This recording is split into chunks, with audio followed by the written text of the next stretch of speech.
আমার বিয়ের বয়স এই ৪ বছর। একটা বেবি আছে। আমার স্বামী প্রবাসী। আমি শ্বশুরবাড়িতেই থাকি। আমার শাশুড়ি আর আমার ৩টা ননদ আর একটা দেবর আছে। আমার ৩ ননদের বিয়ে হয়ে গেছে। শুধু ছোট ননদ বিয়ের পরও আমাদের সাথেই থাকে। তার শ্বশুরবাড়ির পুরো ফ্যামিলি আমেরিকাতে থাকে।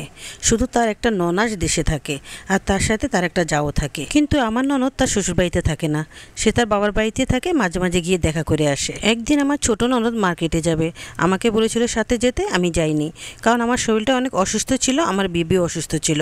তাই আমি যাইনি বলে আমার ছোট ননদ বাড়িতে এসে আমাকে যা তা বলে গালাগালি করলো। এমনকি আমার হাজব্যান্ডের কাছে ফোন দিয়ে অনেক কথা শোনালো।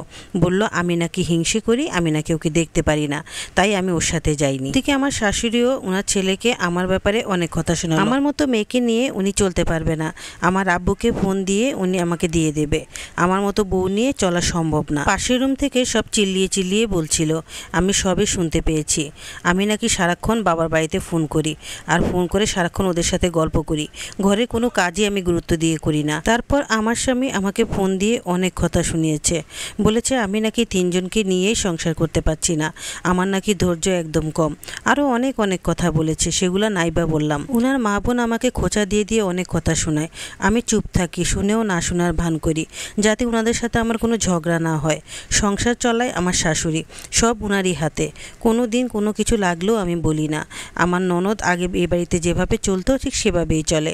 আমি আমার নিজের রুমটা পর্যন্ত ছেড়ে দিয়েছি ওদের জন্য। ওদের ব্যবহারে আমি কান্না করি, চুপ থাকি, আর ওরা বলে আমি নাকি কিছু বললেই ফুলে থাকি। আপনারাই বলেন, সারাক্ষণ খারাপ ব্যবহার করলে আমার খারাপ লাগে না? আমার কষ্ট হয় না? আমিও তো রক্ত মাংসের মানুষ, আমিও জয়েন্ট ফ্যামিলিতে বড় হয়েছি। কিভাবে মানিয়ে চলতে হয় সেটা আমি জানি। 10 জনের সংসারে আমি মানিয়ে চলেছি, আর এখন আমার 3 জনের সংসারে শুনতে হয় আমি হিংসে করি, আমার ধৈর্য কম। এদিকে আমি আমার স্বামীকে বলে বাবার বাড়ি চলে এসেছি। আমার স্বামী বছরে 2 মাসের জন্য একবার আসে। আমার কপালটাই আসলে পোড়া। এদিকে আমার স্বামীও আমাকে অপবাদ দেয় আর আমাকে দোষী মনে করে। সে আমাকে বাচ্চাদের মতো করে বুঝায় আমি যেন তার মায়ের দেখাশোনা করি, আর তো আর বোন এ বাড়িতেই থাকবে, আমি যেন কিছুই না বলি। আমার তাতে কোনো সমস্যাও নেই, আমি চাই আমার ননদ এ বাড়িতেই থাকুক, কিন্তু আমার পার্সোনাল ব্যাপারে ও যদি নাক না গলায় তাহলে আমি খুশি হব।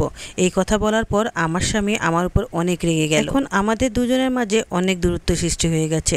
আর এদিকে আমার শ্বশুরবাড়ির লোক সবসময় আমাকে আগে নিতে আসতো, এখন আর নিতে আসছে না, তাই আমিও যাচ্ছি না। অথচ আমার স্বামী বলছে আমি একা একাই চলে যেতাম। আমি এখন কি করব? আমার শাশুড়িকে দেখার মতো ননদ দেবর আছে। যেখানে আমার শাশুড়ি বলছে আমাকে নিয়ে চলা সম্ভব না, সেখানে আমি কিভাবে ওনার সাথে চলবো? আমার কি কোনো আত্মসম্মান নেই? এদিকে আমার বাবা বলে দিয়েছে আমার শাশুড়ি ফোন দিয়ে যেতে না বললে আমাকে দেবে না। এই কথা শোনার পর আমার স্বামী উল্টো আরো রেগে গেছে। এবার সত্যিই আমি অনেক ভেঙে পড়েছি, মানসিক যন্ত্রণা নিতে পারছি না। আর সমস্যাটা কি আমার মাঝে নাকি ওনাদের, বুঝতে পারছি না। এত দোষ নিয়ে কিভাবে চলবো? আমি শারীরিক মানসিক দুনো দিকেই অসুস্থ হয়ে পড়েছি।